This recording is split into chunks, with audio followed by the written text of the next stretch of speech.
За юу яцхан залуусаа би YouTuber Newsakuen энэ 7 хоногийн зах зээлийн база мэдээлэлтэй тавтамжил. Олон юм яриад ярих сэдвүүд олон байна. Хэдүүлээ шууд бичлэгэнд орцгоё. Яг энэ сэдвтэй уялдуулаад бэ тамиртай холбогдож байгаа. Бэ тамир high school ахын яг энэ live болсны маргааш нөгөөдөр нь бол яг иймэрхүү стори хийсэн байгаа. Гэхдээ юу гэхийн заавал яг high school ахтай хамаатуулж бэ тамирыг стори хийсэн гэдгийг хинж батлаагүй шүү. Хайрын залуус хар тамхинд орлоо бла бла. Татгалд эргчлүүд нийгэм амиа хорлсон чадын ста нэг сайхан амьдрах боломж өгж байгаа биш. Лалгын амьдралаас ч нэг хэсэг холдох гэж арих ууж юм шаадан штэ залуус чинь. Хөгшчүүд бүгд арихчид хар тамхи хероин мөснөөс чинь арих ялгаа нэх байхгүй. Бараг илүү хогийн биенд муу. Урлагийнхнаас бузар булай гардаг гинэ. Урлагч нь нийгмийн төлөө. Коммент уншихаар шоронд хийч гих шиг бүхэл бүтэн хүнийг нөхөнд хориг идэг ер нь хинбэ та нар. Чихэр идэх хууль бус. Тэгээд чихэр идснээс ч болоод чамайг хоргээд байвал яах вэ? Сахарнаас болж өгсөн хүн арих, хар тамхи, мөс, хероин юу бэдийн бүгдийг нийлүүлснээс их хүн байгаа шүү бараг. Google-дэд үзээ. Уус төрчтөө хүртэл муулаш шагаад тэнийг стандараас тэнийг стандар эсвэл тэнгийг чин ашигласан стандарт гарч байгаа штэ. За тэгээд ойлгох нэг нь ойлгоно, ойлгохгүй нэг нь Facebook дээр стресстэж байгаа дөө. Шинэ цомог 4 сарын 20-нд жилийн дотор 4 цомог 2 EP гаргасан хар тамхичин ч байна. За нэг иймэрхүү мэдээллийг болоо бэ тамир хийсэн. Тэгээд ерөнхийдөө тэ яг цаадны ч угаасаа үзэл бодол нэг иймэрхүү л байдаг шүү дээ. Нэг хар тамхичуд юм уу тэ одоо өвс мүсээ гэдэг яг нэг иймэрхүү зүйл дээр бол цаадны үзэл бодол иймэрхүү байдаг. Бид нэр энэ сториноос ямар мэдээлэл харж болох вэ гэхлээр 4 сарын 20-нд цаадны чинь шинэ альбом цацагдахыг бол ямар ч гэсэн мэдж авлаа. За бэ тамирын хувьд бол та бүхэн мэдж байгаа шүү дээ. 2025 он гарснаас хойш гинжин ч юм уу бэ тамир ч юм уу те Монголын урлагт бол жинхэнэ жинтэй маш их идэвхтэй байгаа.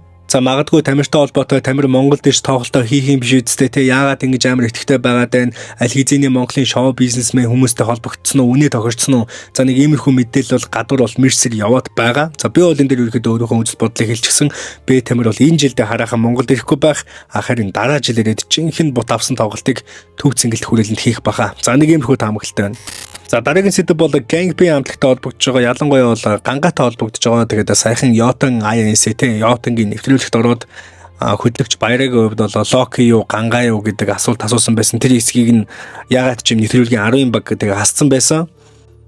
Хөтлөгч Баяраа бол гангаагаас Loki хоёрын beef дууссан уу? Дахиж beef хэлэх юм уу яах юм гээ те ерөөдөө асуусан. За энэ асуултанд яг юу гэж хариулсан бэ? Хэдүүлээ нэг хальт үзчихье. Хоёрын beef одоо бүрэн дууссан уу? Хоёрын Loki хоёрын дууссан. Тэгээд нэг хэсэг хугацаанд бол юу болоод өнгөрөв? Тамаа хэдүүлээ ингээд одоо байгаа би, одоо байгаа чи, одоо байгаа би бүтээлцхийн тулд тэнд байсан бүх хүмүүс нөлөөсөн. Тэгэхээр өнгөрсөндөө бүгдэнд нь баярлалаа гэж хэлэх хэрэгтэй guys. Зүгээр л дууссан дуусаагүй л асуусан зүгээр. Үргэлжлэхгүй үгүй юу гэдгийг үргэлжлэхгүй байх уу. Тэгээд надаас тийм сонирхол алга. Бид хоёр бас тэгээд нэг сүүлийн үед бас нэг юм ингээд судлаад байгаа. Тэрийг яг одоо хариулж авах нэг сонь сандаж магадгүй. Тэрийг энэ дотроо үлдээч. Гэхдээ тэгээд тэрэн дээр ингээд ер нь ингээд нэг тийм хичээл шахав юм баггүй. Тэгээд тэрэн дээр бол одоо өөрийгөө олоход тусалдаг зүйл гэх юм уу тэр хичээлч биш юм байна. Ер нь бол өөртөө л их сайн ярилцах зүйл. Тэгээд тэн дээр ингээд ер нь ингээд бодоод ахад ажиглаад ингээд байхад яг үнэнгэлж хүний хийх зүйл бол яг хипхоп тийм амар хайптай хипхоп дуус биш юм бил. Гэхдээ яг хипхоп дуун дээр ороод бадаг мадаг дээр нороо те тахил махалтан дээр нороод ингээд явж болно баянаг хипхоп дуун дээр тэгээ яг нэг цэцэж болно. Гэхдээ яг миний яг сүнс хийх зүйл бол угаасаа л хайрын дуу. Угаасаа л айгуу гоё айлгуутай гоё хайрын дуу. Окей. За дараагийн асуулт руу гарч. За дараагийн сэдв бол рэпер Flat холбогдож байгаа. Ерөнхийдөө цаадны чөвдтэй энэ жил бол тун даруухан байна. Өнгөрсөн жилээс ахуулаад ерөнхийдөө энэ жил айгүй даруухан байгаа. Уран бүтээл нэг айхтар хийхгүй байгаа. Гэхдээ үе одоо лайв ч юм уу те сторигоор бас нэг юм эвгүй мэдээллүүдийг бол хийчихэд байгаа. За үүний нэгэн жишээ болгож саяхан цаачин өөрийнхөө Instagram story дээрээ Монгол хипхоп бүх золбин лалрууд минь бүгдийг чинь алын шүү гэдэг маш хурц мэдээлэл хийсэн байгаа. Тэгээд энэ сторигоо та ерөнхийдөө бол устгаагүй маш удаан явсан. Одоо ерөнхийдөө Монгол рэперүүд ч гэдэм үү те нэг зарим нэгэн хүмүүсийг хараад ангууд нэг иймэрхүү стори ингүүтэй нэг цагийн дараа ч юм уу 30 минутын дараа устгачаад байгаа. Рэпер Flat бол ерөөсөө тэгээгүй нэлээд удаан байлгасан. За яг яагаад ингэж бичсэн ерөнхийдөө бол маш их анхаарлыг татж байгаа. Тэгээд Rebel Flag-ийн хувьд бол 2025 онд ерөнхийдөө маш хүчтэй иргэн ирэлт хийнэ гэдэг шуум яриа бол гадуур бас нэлээд газар авцсан, нэлээд хүчтэй яригдаад байгаа. Ерөнхийдөө бичсэн зүйлээс нарахад Монголын бүх ингээ хипхопчд ихтэй ерөнхийдөө золбин лалрууд гэдэг одоо маш хурц зүгээр одоо доромжилж байгааг харж байгаа бах. Яа ерөнхийдөө бол Монголд тийм рэперүүд байдаг ч гэсэн мэдээж бол бүгдээрээ биш сайн одоо мундаг рэперүүд бол маш олон бол Монголд байгаа. Би бол тэгж боддог. Яг эсрэгээр нь бол мэдээж тэ ерөнхийдөө жоохон золбиндуу ч юм уу, нэг жоохон халтар ч юм уу, нэг иймэрхүү рэперүүд бас айгүй олон байдаг. Ерөнхийдөө яг яагаад цаа чи иймэрхүү стори хийснийг бол яг сайн нарийн хэлж мэдэхгүй байна. Яг яагаад хин ингэж уурлуулсан байж болох уу те? Нэг эсвэл сохтуу байсан бүр аль эсвэл нэг хүн одоо уурыг нь хүргээд те тэгээд ерөнхийдөө нэг иймэрхүү пост иймэрхүү стори бол хийсэн байх өндөр магадлалтай байгаа. Ямар ч байсан Rebel Flag ганцхан иймэрхүү стори хийгээд бол алах болчихгүй байх. Тэгээд цаашдаа маш олон цомогч бай, EP ч бай те дуу клипээ гаргана гэд ерөнхийдөө цаатах чи өөрийнхөө лайваар амлцсан шүү дээ. Тийм учраас ерөнхийдөө энэ бүхнийх нь эхлэл гэж бол хэдүүлээ найдаа. Rebel Flag-ийн шин дуунууд бол тун удахгүй гарах байх, цацагдах байх. За цаач ерөнхийдөө те хэр хүчтэй эргэн ирэлт хийсэн бай.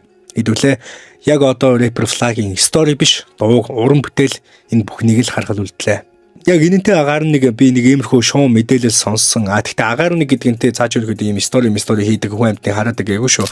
Тэгэхээр ерөөхдөө энэ жиахтай холбоотой мэдээлэл нь болохоор өөрийгөө бас яг 1 жил ингээд пауз болсон байгаа. Тэгээд одоо 1 жилийн дараа цоо шин бигжи эргээр ч үт юм уу те ерөөхдөө ингээд өөрийнхөө дуу, флоу, уран бүтээл бүгдэн дээр нь ерөөхдөө анализ хийж хагаад за тэгээд 1 жилийн турш дараагийн төвшний бигжи авах юм өөрөө одоо бэлтгэл хийж хагаад за тэгээд ерөөхдөө Монголын хипхопд бол маш хүчтэйгээр эргээ ирнэ. Бэлтгэлээ хангаж байгаа. Одоогоор ямар ч уран бүтээл албаар цацахгүй байгаа. За нэг иймэрхүү шоу мэдээлэл сонссон шүү. Тийм учраас ерөөхдөө бид нэр рэпер бигжи авах ч юм уу, Rebel Flag ч юм уу те. За энэ бүх хүмүүсийн уран бүтээлийг бол 2025 оны сүүлчээр магадгүй бигжи авахын уран бүтээлийг бол 2026 оноос цоошин бигжигийн одоо хэм маягийг бол хэдүүлээ хараад сонсоод явах боломжтой болж байгаа гэсэн үг. Энэ бол гэхдээ ердөө таамаг шүү. Гэхдээ энэ мэдээлэл бол ерөөхдөө маш баталгаатай, үнэн байх магадлалтай. За дараагийн сэдв бол 113-тай холбогдож байгаа. Цаадагч ерөнхийдөө Neighborhood Watch гэдэг нэвтрүүлэг хийдэг байсан шүү дээ. Slim Reaper ахын хийдэг Similar Sound-тэй төстэй маягийн иймэрхүү нэвтрүүлэг байсан. За энэ нэвтрүүлэг нь бол энэ 7 хоногт иргэн ирсэн байгаа. Тэгээд яг ямархуу уран бүтээлүүдийг голчлон те одоо Монгол хипхоп сонирхогч биднээс анхаарлыг татах яг ямархуу уран бүтээлүүдийг sample аль эсвэл төстэй сонсогддог гэж цаачинд өгүүлсэн бай. Хэдүүлээ яг одоо нэг товч хүлээ авч үзцгээе. Дараагийн болон үргэлж байх миний дотор байх хөгжим болвол бидний хайртай жижиг төөгөөгийн хэй гэдэг дуу байдгийн. Бүгдээрээ дахин нэг сонсцгоо. Бараг анхны Монголын анхны trap гэж хэлэхэд нэг маргалдаад байх юм байх.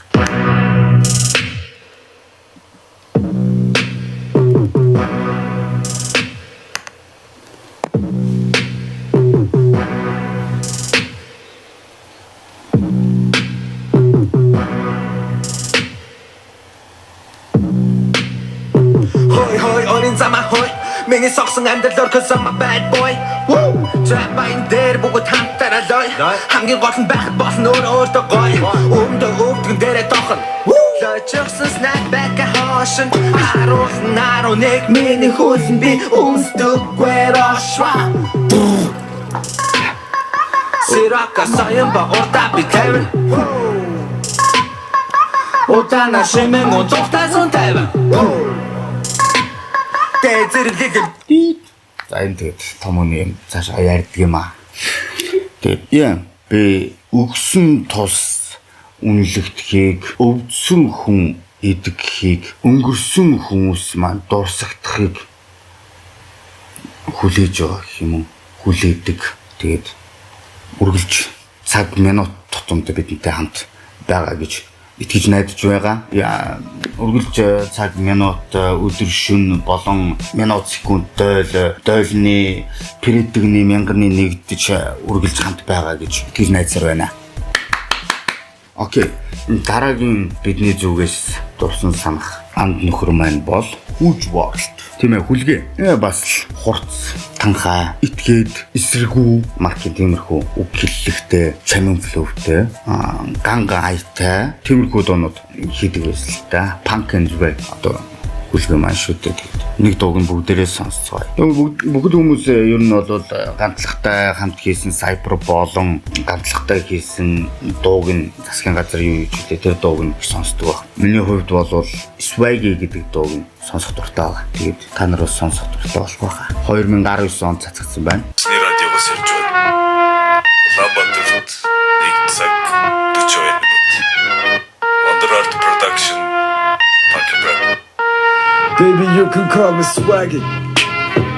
Baby, you can call me Swaggy. You can call me Swaggy, babe. Oh, sorry. Song by Punk and Rap 2014 beat by Lil Tuggy гэж бичсэн байх шүү. Би алдсан байх болно яг. Гэхдээ миний алдаа гэж болох юм бол дунд нь алдна. Яа. Baby, you can call me Swaggy. Swaggy. I'm a true punk and rap as fuck. Punk and rap угтлашаа punk and rap pistols дөрвөн оны pistons Black team хувцс хар бодог гэсэн хотод тахид хажууд ба одоо бид нар mic shot чалаа Хотла хоцогчид бүргэж хогноо шиг Хүүхэн шиг өлегдэн дуулан бид яг жууч шиг зүгийч заах шиг бууч шиг Эсэх хүзэн хүмүүс авраа олохгүй яваа яг доотөрсөн сармагч shake hip Hop, rap to the top, Supreme MTM, mini домогт гап We are the rhyme and dawn, найзах на тибэрсэн мэг, найзах night grab, энэ амьдралд хүчний мэн Нүрэ амахалсан, нүүлэн дээгүүрэ алхсан, нүнэн нүгийг нүрэн бэрчин, биднээс үгэж залхтлан Чи өнгөрөх зүйлээр өнгөр, би өнгөрөх зүйлээр Чи өнгөрөх зүйлээр өнгөр, би өнгөрөх зүйлээр өнгөр, чи өнгөрдөг зүйлээр өнгөр, бид нар өнгөрдөг зүйлээр өнгөр яа. Гэхдээ энэ миний бид сонсоод намайг метр гэж үнэ хэлсэн боо. За нэгэнт л хідүүлээ 113-ын уран бүтээлийг бол мэдэн шүү дээ. Тэ нүдэрээ хаач чихээрээ сонсож байгаа. Тэгэд бас хуу хүнийг ерөөхдөө подкастаараа дамжуулаад баг ч гэсэн мэддэг болчлоо. Харин тун удахгүй 106 тоглолтоор хідүүлээ 113-ыг ямар хуу хэмжээний тоглолт хийдэг вэ? Ямар хуу хэмжээний тайзны перформанс хийдэг залуу вэ гэдгийг бол 5 сарын 31-нд 106-аар харах боломжтой. За 106-аад зориулдаад 113-ийн хувьд бол нэг иймэрхүү маш эвгүй шторкийг цацсан байгаа. Гэхдээ яг энэ шторк дээр явж байгаа цаад энэ бол ерөөхдөө нэг хата хийсэн дуунаасаа болоо сэмплт хийсэн байсан.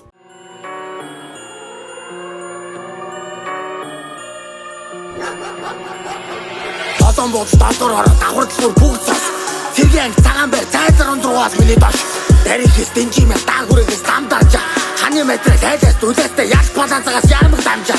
1 3 4 21 13 11 10 зүүн дөрвөн зам төв номынсаа шараад гачуу цам гарав. Толгоодоо тойрог гантөөшөө тасганы яваа шинийн дэлгүүр. Тоосгоны үйлдвэр 5 шарын уулзвар дахил даваа цагтын замаар сүлжи шингүүр. Хангам цар хорин харахгүй балгас гандан ганцам юу би балгас. Бүхэн өргөө дүүхэл өртөө дүүргийн халуус имээ дээрмэл эрдэв трас ихтгийа.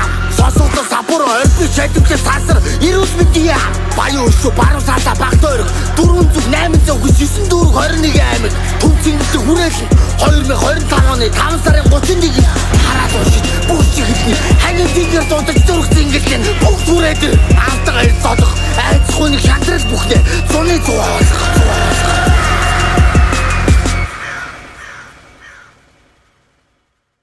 За ердөө 1 сар 20 хоногийн дараа буюу 5 сарын 31-нд болох 106-гийн лайн ап артистуудыг бол маш олон хүмүүс сонирхож асууж байгаа шүү дээ. Харин энэ жил зохион байгуулагчид болон 113 хувьд бол лайв хийжтэй ерөөхдөө ингэж лайн ап артистуудаа ил болгож байгаа юм байна. Одоогийн байдлаар бол Wandibo, Wolfism, Thunders, Band of Boys, OC Young, Trishna, Young Sub, Young Moji, Show зэрэг 8 артисттай бол лайв хийгээд тэгээ ерөөхдөө бол энэ 8 артистаа лайн апаар бол зарлаад явж байгаа. Ерөөхдөө цаадны чинь Instagram-ыг харсан чинь бараг л өдөр болгон шахуу ингэж лайв хийгээд лайн ап артистуудаа ерөөхдөө зарлаад яваад байлаа шүү. За энэ жилийн 106-гийн нэг хүний энгийн тасалбарын үн бол 69,000 төгрөг тэгээд VIP тасалбар бол 500,000 төгрөгийн өмнөтэй. За тэгээ залуусаа ердөө сар гарны дараа 5 сарын 31-нд 113-тай 106 дээр хідүүлээ саагцгаая. Тигтэгээс аваад залуусаа дуусч байгаа юм шиг байна шүү. Одоо хүртэл аавгаа юм уу? Яачт. За бичлэгний хамгийн сүүлийн сэдэв бол iShow Speed-тэй холбогдож байгаа. За дэлхийн хамгийн алдартай стримеруудын нэг маань Бээжинд урт хятадд лайв хийж байгаад тэгээд Монгол улсад маань өчигдөр ирсэн байгаа. За iShow Speed ирснээр бол Монголын аялал жуулчлалтай энэ бүх зүйл ерөөхдөө маш их үр нөлөөтэй гэж олон хүмүүс үзэж байгаа. Тэгээд цаа чи ирээл төв талбай ч үт юм уу Чингисийн музей тэр хаваар Ёстой төвөөсөн.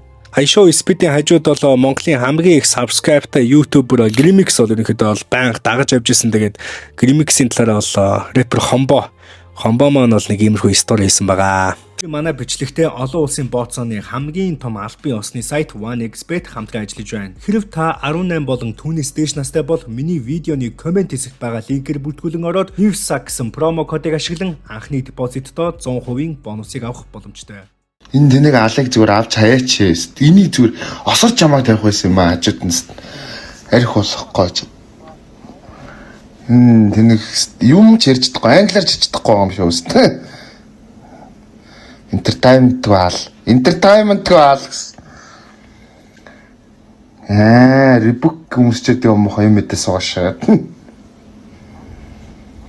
YouTube дээр бараг л 39 сая дагагчтай Айшоу Speed Монголд ич лайв хийх нь мэдээж маш олон үр дагавар, маш олон ач холбогдолтой. Айшоу Speed-ийг Монголын төр ерөнхийдөө авчирсан гэж маш олон хүмүүс үзэж байгаа.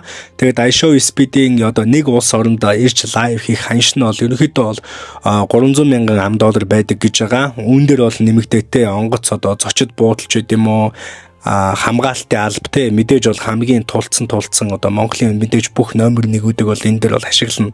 За $300,000 гэдэг бол Монгол мөнгөөр ерөнхийдөө тэрбум гаруй төгрөг шүү дээ. Монголыг дэлхийд сурталчлах зорилгоор стратегийн хөрөнгө оруулалт хийсэн бол иймэрхүү хэмжээний төсөв зарцуулах нь бол ерөнхийдөө мэдээж бүрэн боломжтой. Мэдээж маш олон хүмүүс Айшоу Speed-ийг ирсэн талаар бол хоёр талд хуваагдж байгаа. Эхнийхэн тал бол за Айшоу Speed-чтэй те одоо энэ хүнийг авчирснараа Монголын аялал жуулчлалд ямар нөлөөтэй юм бэ? Олигтой одоо үр дүн гарахгүй штэ. Зүгээр л нэг юм далдаг гар Монгол дээр явснараа ерөөсөө жуулчдыг татах юм уу? Үгүй штэ. Зүгээр мөнгөний гарц ичлээ. За нэг тал нь ийм байсан бол харин нөгөө тал нь Айшоу Speed ирсэн айгүй сайн зүйл боллоо. Монголын төр айгүй зөв юм хэлээ. Одоо ингээд удахгүй зүүн боллоо. Монголын аялал жуулчлалд бас маш олон хүмүүсийг татна. Айшоу Speed маш од хүн учраас маш зөв зүйлд одоо мөнгө зориуллаа. За нэг иймэрхүү бол хоёр талд хуваагдж байгаа. За Speed-ийн шууд лайвыг бол 150,000 дунджаар үзчихсэн. Тэгээд лайв стрим эхлээд 5 цаг болж хахад бараг л 200,000 за болиг нэг 170,000 лайкыг бол стрим нь аль хэдийн авчихсан явж исэн. За энэ нь бол миний бодлоор шууд утгаараа ерөөсөө л инфлюенс болж байгаа, маш том нөлөөлөл болж байгаа дэлхийн түвшинд Монголыг сурталчлах талаас. Ерөнхийдөө болвол солонгос влогерууд ч гэдэг юм уу те өөр ютуберууд Монголын төрөөс ямар нэгэн мөнгө авахгүйгээр зөвшөөрөд ирээд ингээд бичлэг влог хийгээ явцдаг. Харин Айшоу Speed-ийн хувьд л энэ удаагийн эрэлтэн дээр бол те хөөрхөн хэмжээний мөнгө авсан. Гэхдээ үр нөлөөгөө ч гэсэн бас давхар үзүүлээд явна гэдэгт бол миний хувьд маш өндөр итгэлтэй байна. Сүүлийн 2 жил Монголын аялал жуулчлалт бол солонгосууд бол Монголд хамгийн их хийж байгаа жуулчдын тоонд орж байсан бол харин энэ жилээсээ одоо солонгосууд биш өөр одоо Европ, Америкийн орнуудын одоо хүмүүс ч гэсэн илүү олноороо ирж Монголын одоо аялал жуулчлал илүү сайхан цэцэглэн хөгжнө гэдэгт бол миний хувьд бол бүрэн итгэлтэй байна. Яг одоо оргил үе дээрээ prime time дээрээ явж байгаа энэ стримерийг Монголд авчирсан ерөнхийдөө бол айгүй зөв гэж бодож байна. Тэгээд яг үнэхээр үр нөлөөтэй байсан уу эсвэл ямар ч үр нөлөөгүй байх уу? Энийг биднэрт цаг хугацаа харуулна. За тэгээ залуусаа энэ удаагийн базаа бичлэг энэ хүрээд өндөрлөж байна. Манай сувгийн 63.6% нь огт subscribe даралгүй үздэг юм байлээ. Тийм учраас залуусаа та бүхэн манай сувгт subscribe дараарай. Тэгээд нэрээ энэ бүтэнсэ өдрийн 21 цагаас NewSac podcast-ийн 3 дахь дугаар цацагдана. 3 дахь дугаарын зочин бол rapper 168 болсон байгаа. Subscribe дарахаа битгий мартаарай залуусаа. Бичлэг таалагдсан бол лайк дараарай. Сакаут төлөштэй.